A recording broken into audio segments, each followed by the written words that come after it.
बिस्मिल्लाहिर्रहमानिर्रहीम। मैं हूं मलिक मोहम्मद अली, प्रोग्राम बात से बात मलिक मोहम्मद अली। पानी पर जंग। भारत ने एक बहाना बनाकर सिंध तास मुआहदे को मुअत्तल कर रखा है। पाकिस्तान के दरियाओं का पानी बंद कर दिया है, जो पाकिस्तान के हिस्से का पानी है, बल्कि धमकियां दे रहा है पाकिस्तान को बंजर और वीरान करने की। लेकिन पाकिस्तान ने भी एक बड़ा स्टेप उठाया है और वाज़ेह कर दिया है कि अगर पाकिस्तान का पानी बंद किया तो फिर वो भारत की ईंट से ईंट बजा देगा। बल्कि इस हवाले से भारत के जो तजियाकार हैं वो भी बोल पड़े हैं, वो भी अपनी हुकूमत को इस बारे में तनकीद का निशाना बना रहे हैं। तो आज के प्रोग्राम में इसी हवाले से बात होगी। और प्यारे दोस्तों, जिन दोस्तों ने अभी तक हमारे चैनल को सब्सक्राइब नहीं किया, प्राइम मेहरबानी वो हमारे चैनल को सब्सक्राइब भी करें, लाइक भी करें। और हम बात कर रहे हैं सिंध तास मुआहदे। सिंध तास मुआहदा जो कि 1962 में पाकिस्तान और हिंदुस्तान के दरमियान हुआ था, और इस फैसले की रोशनी में 3 दरियाओं का पानी भारत ने इस्तेमाल करना था, जबकि 3 दरियाओं का पानी पाकिस्तान के ज़ेरे इस्तेमाल करना था। इस हवाले से मुसलसल कंट्रोवर्शियल पैदा होते रहे हैं बड़े मौक़ों पर। लेकिन गुज़श्ता साल भारत ने सिंध तास मुआहदे को मुअत्तल करके पाकिस्तान के दरियाओं का पानी बंद कर दिया। को जब दरिया की सैलाबी सूरत हाल पैदा हुई थी तो उस वक्त भारत को मजबूरन पानी छोड़ना पड़ा। लेकिन अब भारत ने दरिया जनाब का पानी न सिर्फ बंद कर दिया है, बल्कि एक बड़ी सुरंग निकाल कर उसका पानी जो वाफर होगा उसको वो दरिया ब्यास की तरफ मोड़ने की कोशिश कर रहा है। तो पाकिस्तान ने अब बड़ा कदम उठाया है। इंटरनेशनल सतह पर पाकिस्तान ने आलम इक़वाम को आगाह कर दिया है कि वो भारत को उसकी हरकतों से बाज रखे। बल्कि आलमी सालसी अदालत ने भी पाकिस्तान के हक में फैसला दे चुकी है। अक़वाम मुत्तहिदा भी इस बारे में अपना वाज़ेह मुवाफ़क़त दे चुकी है।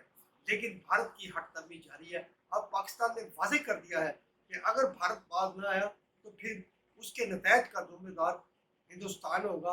अब तो इंडिया के जो सीनियर तरीन तजियाकार हैं वो भी इस हवाले से अपनी हुकूमत पर तनकीद का निशाना बना रहे हैं अपनी हुकूमत को। तो इस हवाले से आप भारत के एक इंतहाई तजियाकार की गुफ्तगू मुलाज़ा मैं आपसे ये समझना चाहती हूँ कि ये जो इंडस वाटर ट्रीटी का मसला है, इसको एक वॉर की तरह से पाकिस्तान देख रहा है कि आपने तो जंग हमारे खिलाफ छेड़ ही दी है। पहली बात तो क्या वाकई हम प्रभावित कर पाएंगे इस ट्रीटी को, इसको हटा पाएंगे हम?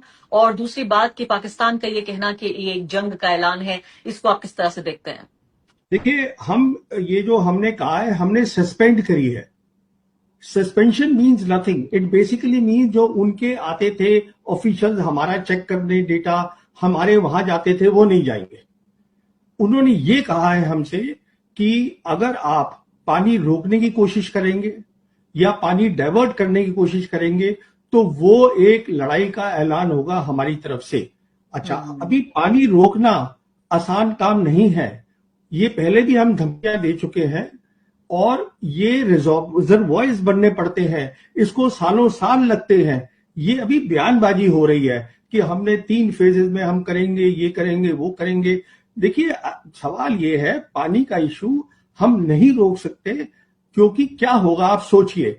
हमारी ब्रह्मपुत्रा का पानी आ रहा है ऊपर चीन से। हम चीन से कहते हैं कि हम नीचे लेवल पे हैं, वो ऊपर लेवल पे है, वो हमारा पानी रोक देंगे तो क्या होगा? अगर हम पाकिस्तान का पानी, पहले तो आप रोक ही नहीं सकते, वो ग्रेविटी से पानी आएगा। अगर आपने मिसाल के तौर पे कहिए रोक भी लिया तो वो चीन क्या छोड़ देगा आपको? वहां बंद कर देगा आपका पानी।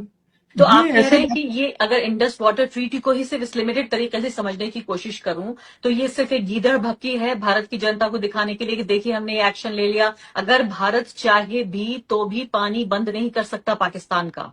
देखिए, जैसे मैंने बताया, ये एक तो 3 कंट्री की कॉम्प्लेक्स सिक्योरिटी प्रॉब्लम है। चीन इन्वॉल्व है। चीन हर काम करेगा टू प्रोटेक्ट पाकिस्तान की सॉवरेनिटी, जो उन्होंने कहा है। सॉवरेनिटी में यह भी आता है कि साहब आपने उनका पानी बंद कर दिया 3 नदियों का, कैसे कर देंगे आप? तो वो नहीं हो सकता। अच्छा, दूसरा, ये टेक्निकली हो नहीं सकता है। ये सब अब गीगल भक्ति आपका वर्ड है, but what I am saying is this is impossible. It means nothing really, but they have already cautioned. They have given a straight red line कि ये हमारी रेड लाइन है. अगर आप इस तरीके से कुछ भी करने की कोशिश करेंगे, then it is war.